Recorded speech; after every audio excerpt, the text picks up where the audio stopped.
Chennai RK நகரில் முதலமைச்சர் ஜெயலலிதாவை எதிர்த்து விடுதலை சிறுத்தைகள் கட்சி சார்பில் கல்வியாளர் வசந்தி தேவி போட்டியிடுகிறார். அவருடன் நமது செய்தியாளர் லாவண்யா நடத்திய கலந்துரையாடலை தற்போது பார்க்கலாம். தேமுதிக, மக்கள் நல கூட்டணி, தமாக ஆகிய கட்சிகளின் சார்பாக பொது வேட்பாளராக ஆர்கே நகர் தொகுதியில் மனோன்மணியம் சுந்தரனார் பல்கலைக்கழகத்தின் முன்னாள் துணைவேந்தர் வசந்தி தேவி அவர்கள் போட்டியிட இருக்கிறார்கள். அவரிடம் கேட்போம். மேடம் வணக்கம். குறிப்பாக அது ஒரு அதிகாரமயம் வாய்ந்த ஒரு தொகுதியாக பார்க்கப்படுகிறது. ஏனென்றால் முதல்வர் ஏற்கனவே போட்டியிட்டு வெற்றி பெற்ற தொகுதி தற்போது அதே தொகுதியில் போட்டியிட இருக்கிறாங்க. இந்த தொகுதியில் உங்களுடைய வெற்றி வாய்ப்பு எந்த அளவுக்கு இருக்குன்னு நினைக்கிறேன்?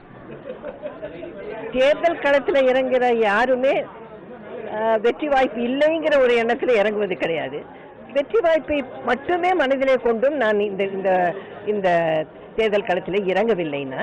அதனால் நான் ஏற்கனவே உங்களிடத்திலே சொன்ன மாதிரியாக பல லட்சியங்கள் நான் என்னுடைய வாழ்நாள் முழுவதும் நான் ஏற்று இயங்கி இருக்கின்ற அந்த லட்சியங்கள் அவற்றை நேரடியாக மக்களிடத்திலே, பெரும்பாலான மக்களிடத்திலே, ஒரு தொகுதியிலே இருக்கின்ற அனைத்து மக்களிடத்திலும் கொண்டு போய் சேர்ப்பதற்கு, பேசுவதற்கு இது நீண்ட கால இயக்கம் போராட்டத்தினுடைய ஒரு தொடக்கமாக இருக்கும். அத்துடன் கூட ஒரு அரசியல் கலாச்சாரம் நம்முடைய நாட்டிலே, அரசியல் அறம் மிகவும் மோசமாக சீரழிந்து கிடக்கின்றது. இதை மாற்றுவதற்கான ஒரு வாய்ப்பாகத்தான் இதை நான் பார்க்கிறேனே ஒழிய யாரையும் தோற்கடிப்பது என்கின்ற ஒரு எண்ணத்திலே இதனை நான் இறங்கவில்லை. சமூக போராட்டங்களில் ஈடுபட்டிருந்தீங்க. இந்த நிலையில மக்கள் நல கூட்டணியுடன் இணைந்து உங்களுடைய பயணத்தை தொடர்வதற்கான காரணம் என்ன? எந்த புள்ளியில் நீங்க இருவரும் இணைந்திருக்கீங்க? இப்போ அவர்களும் இந்த மாதிரியான கல்வியிலே பெரிய மாற்றங்கள் வேண்டும், அனைவருக்கும் சமமான கல்வி வேண்டும், தாய்மொழி வழியான கல்வி வேண்டும், வணிகமயம் உடைக்கப்பட்ட கல்வி வேண்டும், தனியார் மயம் தவிர்க்கப்பட்ட கல்வி வேண்டும் என்பதெல்லாம் அவர்களுடைய அந்த மேனிஃபெஸ்டோவிலே மிக முக்கியமாக அவர்கள் சொல்லியிருக்கின்றார்கள். அது மட்டுமல்ல, அவர்களுடைய அந்த மேனிஃபெஸ்டோவினுடைய முதல் பகுதியே, முதல் அம்சமே, இப்போ நான் ஏற்கனவே சொன்ன மாதிரி, ஏன் இந்திய நாட்டிலே இத்தகைய ஏழ்மை தாண்டவமாடுகின்ற ஒரு பொருளாதார பாதை கடைபிடிக்கப்படுகின்றது? இதுக்கு காரணம் நாம் சொல்கின்றோம் நியோ லிபரல் பாலிசிஸ். அதுவும் 90களுக்கு பிறகு மிக அதிகமாக நாட்டை பாதித்திருக்கின்ற அந்த பாலிசி, அந்த நியோ லிபரல் பாலிசி அவர்கள் தாக்கி இருக்கின்றார்கள், விமர்சித்திருக்கின்றார்கள்.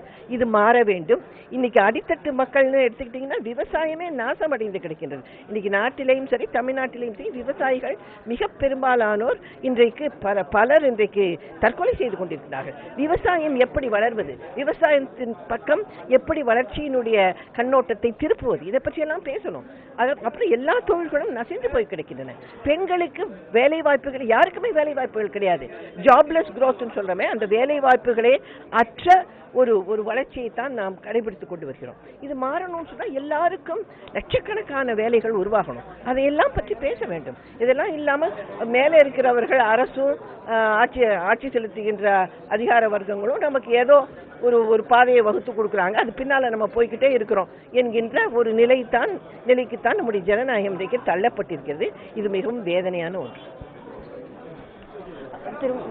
திருமதி வசந்தி தேவி குறிப்பிட்டது போல இவர் கல்வியை அடிப்படையாகவும் பிரச்சார யுக்தியாகவும் கொண்டு தேர்தலை சந்திக்க இருப்பதாக குறிப்பிட்டார். ஒளிப்பதிவாளர் பிரகாஷுடன் லாவண்யா, நியூஸ் 7 தமிழ், சென்னை.